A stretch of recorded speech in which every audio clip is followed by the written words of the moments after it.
Hello participants, good morning. Welcome to the next session, which will be on AI-assisted learning and assessment. I would like to take the opportunity to introduce two distinguished speakers. The first one being Jay Atwal, who is Head of Sales and Customer Engagement of BKSB, based in UK, and the company specializes in online English and maths teaching and learning.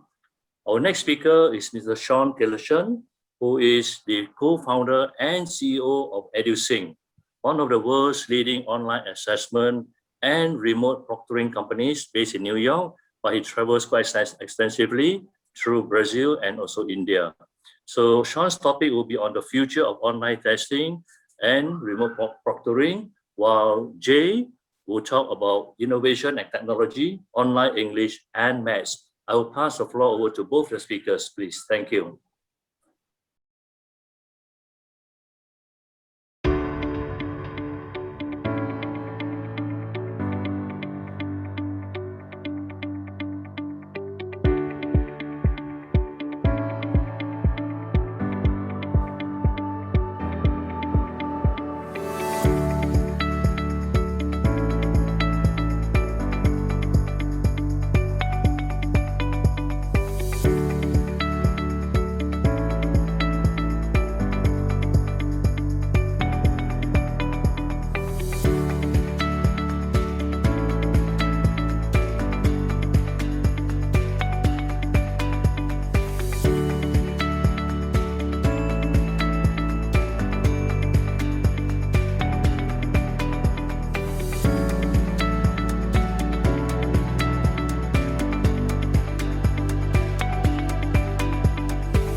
So just briefly about who we are. So BKSB was established over 20 years ago and was born out of the UK education sector itself. Now the goal for creating our platform was to identify ability levels in English and maths and highlight where skill gaps existed for each student. We did this because we recognised that no person learns at the same pace or at the same level. That's whether they're in the same class or even doing the same job. We find that in the classroom it's very easy for students to fall into the gaps of the system, of being overwhelmed, or at the other end of the spectrum, not challenged enough. So how can you maximise the potential of an individual if you don't understand where their starting point is and where they need support? We've worked with a diverse range of organisations from FE colleges, NHS trusts, prisons, armed forces, and thousands of training providers, schools, and corporate organisations, all of which have different requirements. However, they all have the same shared investment, and that's to improve the English and math skills of their cohort. We believe that learning should be a lifelong commitment in industry as well as education. And I'd like to share with you some examples of how this process of individualised learning and also the use of online technology is deployed successfully across the UK for English and maths. So why is online learning so important as part of the teaching and learning mix? Obviously, the recent pandemic has brought this to the forefront of everyone's mind. The World Economic Forum stated there were 1.2 billion children out of the classroom in 186 countries over the last 12 months. For this reason, organisations have had to adapt to ensure they continue to deliver their provision remotely. And this has been done via language apps, virtual tutoring and video conferencing tools. The benefits of a blended approach existed long before this pandemic, and if we just move over to the slide now, we can see the reasons why. Increase in student engagement. Studies have shown that students can retain between 25 and 60% more information when learning online. This is mostly due to students being able to learn more efficiently in this medium. E-learning platforms also allow students to learn at their own pace, going back and rereading, skipping, accelerating through modules that they understand. The modern students spend much of their time using technology, including social media. They want an accessible, tailored and personalised experience with instant feedback. And this individualised learning cannot be managed purely by a tutor. The workloads and classroom sizes for educators mean this is impossible. Assessment systems such as BKSB are learner-centric, motivational and celebrate achievement, and most importantly allow for education providers to support their learners more effectively. This sort of individualised learning leads to self-regulation, so the student knows where they are and where they need to get to, and are able to navigate at their own path with the help from their tutors. This is a crucial skill in education, work and life. Enhanced accessibility. Mobile learning is accessible at any time, at any place. Having a robust distance learning model will give education providers an edge in the market. It also facilitates this idea of lifelong learning for adults, as it allows for people to study flexibly from anywhere and fit their studies around their commitments. It is accessible 24/7.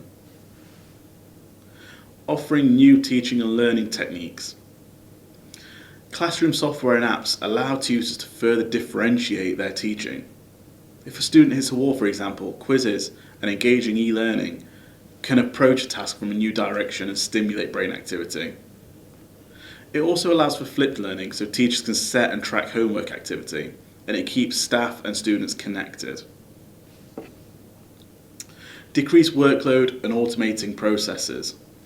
Most of the leading online learning applications track and monitor, in some cases mark, student work, and they provide instant access to analytics. This data allows tutors to monitor student progression and intervene with target setting. Future-proofing the next generation. One of the most crucial benefits of e-learning and embracing technology in the classroom is that it future-proofs individuals, preparing for them for current and future industry. It is key for educators to embrace that e-learning is designed to facilitate and improve learning experience and support the tutor rather than replacing them. The following process has been used by thousands of schools and training providers, as well as almost every college in the UK and Australia for over a decade. This process starts with the initial assessment.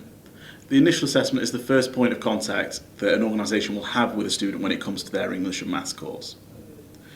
It takes around 15 to 20 minutes for English and the same for Maths, and it's designed around normally 20 questions to give you an instant idea of that learner's starting point and, more importantly, the level that they are working towards. The next step is the diagnostic assessment. Now, this is a slightly longer assessment, however it tells you the skills gaps and strengths and weaknesses of that learner. We believe that after the initial and diagnostic assessments, you know what level they're working towards and where their skill gaps are. And from this point, you've got an excellent starting point to begin the learning journey with that student.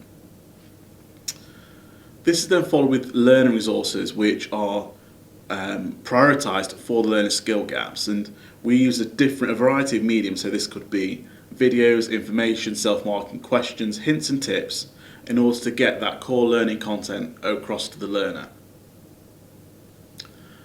Following the learning resources, we find it's really crucial to track the progress that the student is making. And here we have progress checks, which are small assessments They use the same assessment engine as the initial and diagnostic assessment, but these will now re-evaluate that learner's level for each of the small core modules within the course.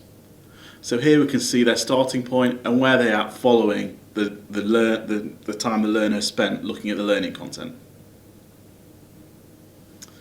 Once that learner has used the progress checks and the learner resources to get to the level they need to be, it finally ends with the exam practice. So these are revision tools and exam style questions that the learner can work through, and it gives them hints and tips such as how long to spend on certain types of questions and how many marks are expected to be gained from each type of question to really help them prepare for their functional skills in English and maths. Student activity, progression, achievement is continually available for tutor monitoring. This really helps organisations track and record information instantly, and this is a requirement for all publicly funded and regulated education providers. I'd like to finish with a little bit of information about the technology behind these assessments, which are so embedded in the sector here in the UK. We use something called item response theory. This works via algorithms which are deployed throughout the BKSB assessment and allow for constant adjustments to be made to a student's ability estimate following every question. Rather than being random, the best question for each candidate is automatically generated after their previous responses have been analysed, and this is an instant process. Therefore, BKSB will contain questions specifically generated for each candidate with artificial intelligence to create the most suitable experience for them. The academic consensus is that IRT, item response theory, is by far the most reliable and accurate method for testing someone's ability. To ensure we can measure how difficult a question is, we have used responses that have been submitted for each question to calculate the pass rate for each ability group. The values attributed to each question are validated through BKSB's dataset, which contains hundreds of millions of student answers. We estimate that 150 million BKSB assessments are taken every year. This level of assessment accuracy is invaluable to education providers in helping ensure that students are suitably supported in those areas which they require the most help, and that learning gaps are closed off accurately and efficiently while keeping the student engaged and motivated. So thank you everyone for your time. I hope our presentation, along with others you'll see over the next 2 days of this forum, will help everyone engage in recognising the importance of technology in education and how it is deployed so successfully within teaching and learning environment here in the UK. And why government, education and industry must pull together to not only find innovative solutions for teaching and learning in this new normal, but also to collaborate in finding ways to close the digital divide. Now this is the story of a company trying to change education for everybody.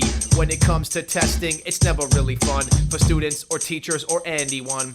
We made a platform to digitize exams used by institutions across the land. They put up their tests with our authoring tool to administer at scale to their entire school. To guarantee that students aren't able to cheat, we made a proctoring tool that they can't defeat. Powered by AI and certified staff, we can test anything from English to math.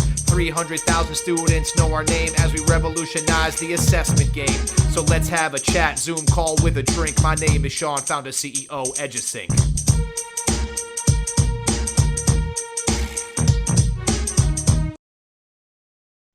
Hey guys, Sean here. I'm just going to share my screen with you and we'll jump right in. So today, I'm Sean, co-founder and CEO of EDUSYNCH, and today we're going to talk about the future of online testing and remote proctoring. But first, I want to tell you about Hannah. Hannah is the head of assessment for Berlitz, one of the largest language training companies on earth, and Hannah has a serious problem. Berlitz has millions of students around the world, and when it comes to testing, all testing has previously been done with pen and paper or on multiple choice tests using Google Docs. Most essays and spoken testing, especially around language, are done via email, Google Docs, telephone interviews. There are no reporting tools for her and her staff to either gather results and compile them and share them with other stakeholders. And there's no security when testing students remotely. And this is where my company comes in. We provide 3 very specific services for educational institutions: a tool to create and issue exams online, artificial intelligence-driven remote proctoring, which is what we'll speak about today, also known as remote invigilation, and detailed analysis and reporting for teachers and administrators. One of the ways we work is we actually allow for institutions to create their own tests on our platform. Regardless of what kind of language you're doing your testing in or what kind of content you're using, we actually use a layer of artificial intelligence here to help automatically assemble exams. This is just one way in which AI can impact your lives as educators and schools in general, and I'll dive deeper into this in the future. We also offer a remote proctoring or remote invigilation service using artificial intelligence to basically learn what students would do in the event that they were going down the path of academic dishonesty. And we use a staff of certified individuals to actually help work together with the AI to make sure that students aren't cheating. Currently, we have over 450,000 students around the world and work with some really large institutional partners, some of the largest language training companies in the world, as well as various universities and even tech companies, all using our assessment products. Just a little bit of background on myself before we dive in. I was born and raised in New York City. I now live in Mumbai and also spend time in Brazil. I'm a computer science and economics major, and I've been in the startup world for around 7 years, going on 8, mostly focused on growth economies and testing online. Now, before we jump into the topic of today's conversation, I want to talk about Education 4.0, something that many people on this call have heard of previously and know a little bit about. Just the progression of education over the course of the last 100, 200 years or so. Education 1.0 was really focused on children learning for specific jobs. Once people began to learn how to read and write more commonly around the world, more advanced workers were needed. Education 3.0 really jump-started with the advent and adoption of computers, specifically in institutions. And Education 4.0 is where the internet will actually change how students are learning and how they consume content and how they are taught because of the interconnectivity of each person. However, there's still a problem, as most institutions are still focused on Education 2.0. And in my belief, we're now on the verge of Education 5.0 using artificial intelligence. But just to jump in and give some examples here. Education 3.0, using technology as a tool. One of my former ventures, this company here, Magnus Gian, our objective was to actually use hardware, tablets specifically, 7-inch and 9-inch, with embedded software that was very affordable to actually help educational institutions administer different types of content, even testing, as well as learning materials through the device. This is a great example of technology being used in a way that can help both students as well as educational institutions, all done through the use of hardware primarily. Education 4.0, leveraging connectivity. This is where a service like what I'm currently working on, EDUSYNCH, comes into play. Learners can take a test on their computer or mobile device, in many cases a spoken or written exam, which cannot easily be evaluated by a computer, although there are some ways to do this, which I'll jump into momentarily. Using the interconnectivity of the internet, we can then distribute those exercises to professors, either working at our partner institutions or even within our institution. And these professors or evaluators can actually score exams remotely from their phone or from their computer, and the students get their results back in 24 hours. This is a perfect example of Education 4.0 in practice and how the internet can help facilitate otherwise slow and inefficient processes. Now, on to Education 5.0, using artificial intelligence. So before I jump in, what do we mean by artificial intelligence? When you hear the term AI, most people think of this guy. However, officially speaking, statistically speaking, over 85% of businesses, at least in the US and UK, are now using artificial intelligence. And in reality, it's more like this charming fellow here.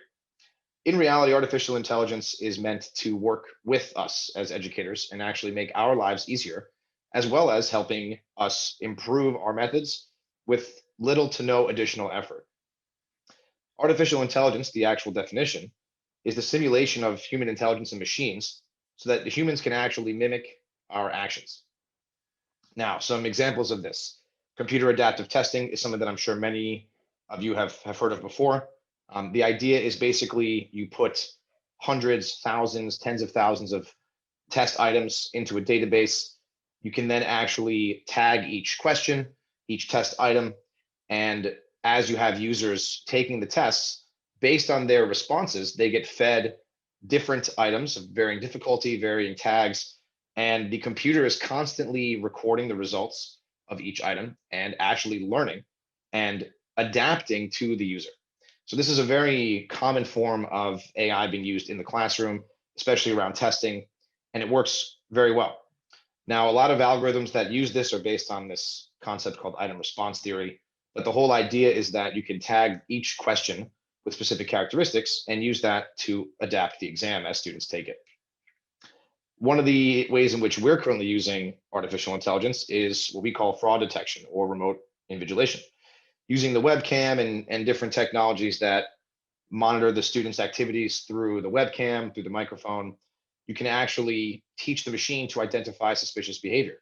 You can also use photo recognition and more advanced technologies to detect certain applications being opened during the test, say Zoom or other screen sharing services. The whole idea is that the machine is used before involving a human being to make the process more efficient and quicker. Other ways that in which AI has been used in education, analyzing content and how students are consuming it and how that reflects on their tests, personalizing content, personalizing learning, as well as grading, constructive feedback to students, and even predicting what's going to happen.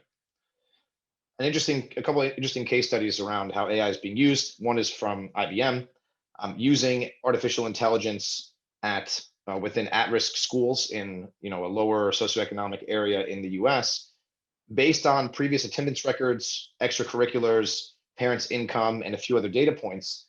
Watson, or their artificial intelligence engine, was able to predict within 95% how many students were going to drop out. So this is the kind of information that can help schools pick up on problems before they happen and help keep students in school. Another interesting company that we came across, this company uses artificial intelligence to help institutions predict their enrollment numbers, as well as improve financial aid and even boost security and retention of students within the school. Other ways in which AI can be used, which we're now looking at adopting as well, or in the process of adopting, using artificial intelligence to evaluate written tests by training it on essays done over the course of years. These algorithms can then learn to evaluate grammatical structures and vocab usage, as well as with spoken testing. So for any language teachers out there, you know how complicated it is to test someone's spoken abilities. Using artificial intelligence, you can process this audio. This field is actually called natural language processing, and using technology, make sure to become more efficient at doing this kind of testing online and actually use the machine to evaluate spoken language proficiency. Now, this again uses item response theory, but the real underlying technology is machine learning that's constantly processing and learning what a high-scoring spoken assessment should sound like. Now, this is a quote that I wanted to end on because I think this is very important for everyone to internalize, and we fully believe this at EDUSYNCH, and this is why we are building technology to help educators. Technology can't replace teachers, but teachers who use technology will replace those who don't. And that is why Hannah, the head of assessment at Berlitz, when she uses EDUSYNCH, she becomes happier. Thanks for your time, and see you soon.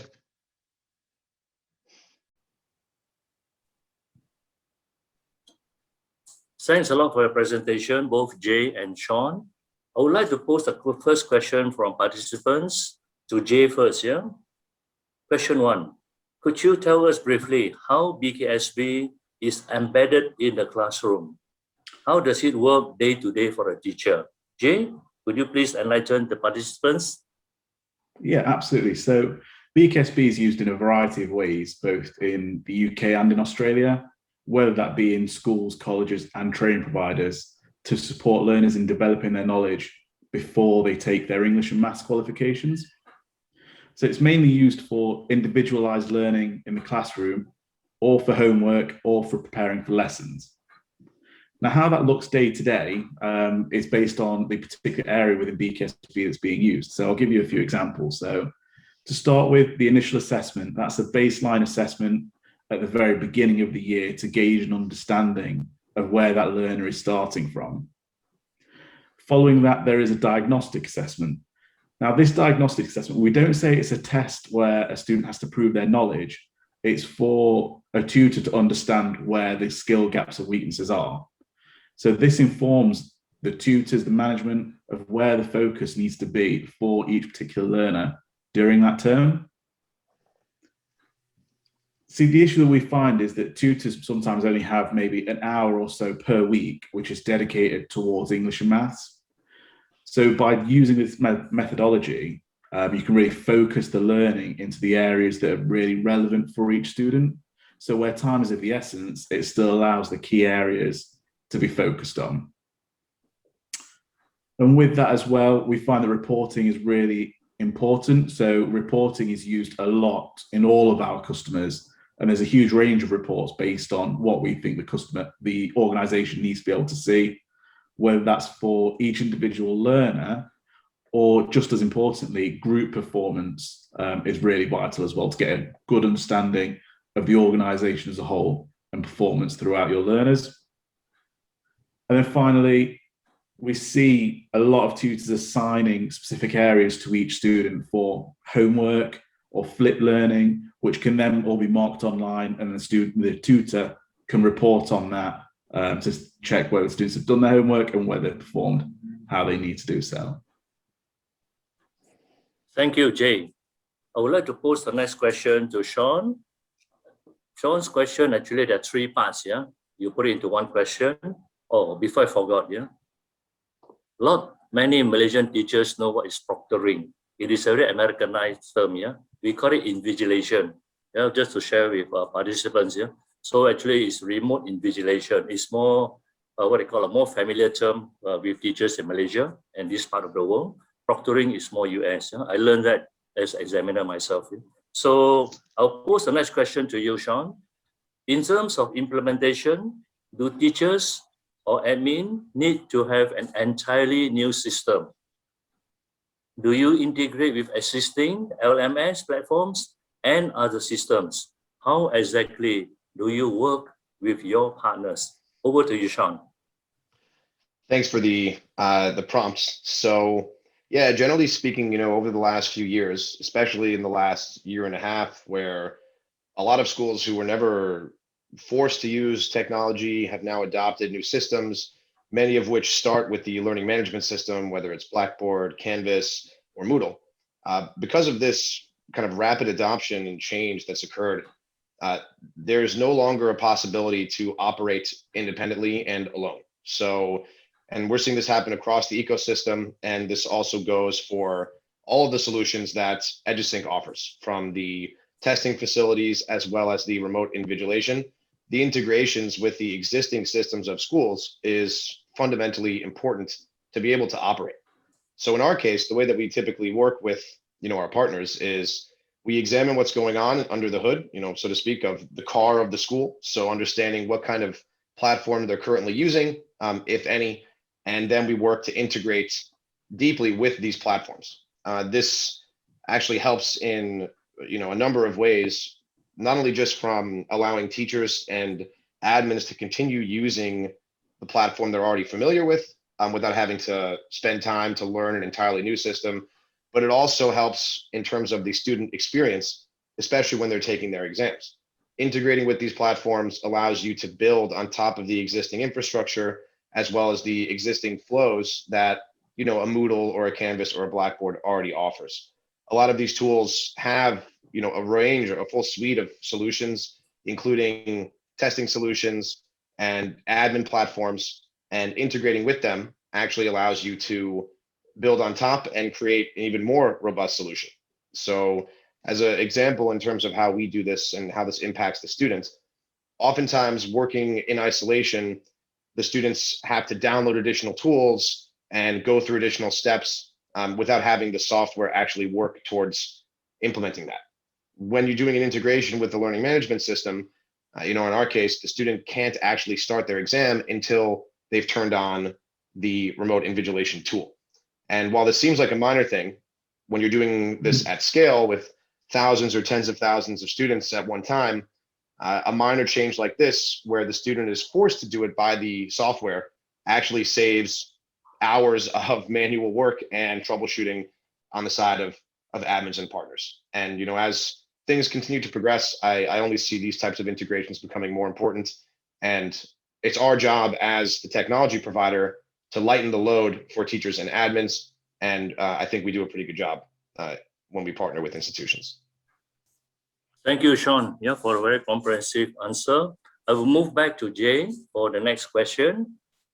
From what I can tell, many teachers are intrigued by how widely BKSB is used in the UK and Australia. What gives BKSB an edge over the vast range of online teaching resources available at the moment? Jay, would you like to answer the question? Thank you. Okay, so I think due to the extensive research and the ability that we have within BKSB around assessment has allowed us to create a very robust and effective assessment, which is the diagnostic assessment, which highlights the skill gaps for a learner. And the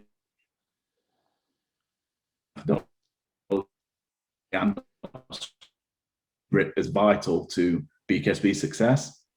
Individual skill gaps before the tutor even starts learning or teaching allows them to gear their teaching towards those needs rather than just blanket teaching against the curriculum for the whole students, because we all know that students learn at different paces and are at different abilities to each other. So without the diagnostic assessment, you would only know whether the student has fallen into these gaps by putting them through mock papers. And then with BKSB, with all the focus given to the areas which they need help the most, you can work through this during the term, gear lesson plans and individualized assignments throughout the learning needs of the classroom. So as I mentioned earlier as well, there are many studies that show that students are more engaged when learning online. So for kind of £1 to £2 per learner for the whole year, the cost is marginal, certainly less than the printing cost for paper worksheets and then tutors' time having to manually mark the classroom quizzes and other tests used to gauge kind of attainment for their students.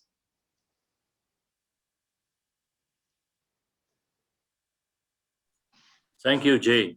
I will finish the last question. Another question for Sean. How do you see the role of artificial intelligence changing as more and more educational institutions adopt more advanced technological solutions? How will this impact educators in the future? Over to you, Sean. Thanks. So this is a great question and something that comes up all the time when we're speaking even to partners about adopting our solutions. And as I mentioned in my presentation, there's a general fear of artificial intelligence and technology virtually eating away at the jobs of educators. And, we at EDUSYNCH are firm believers in the sense that technology will not replace teachers, but teachers that use it will replace teachers that do not. The same goes for artificial intelligence. In fact, the statistics show that, I think over 85 or 90% of businesses, at least in the US and UK, are already using some form of artificial intelligence in their day-to-day operations.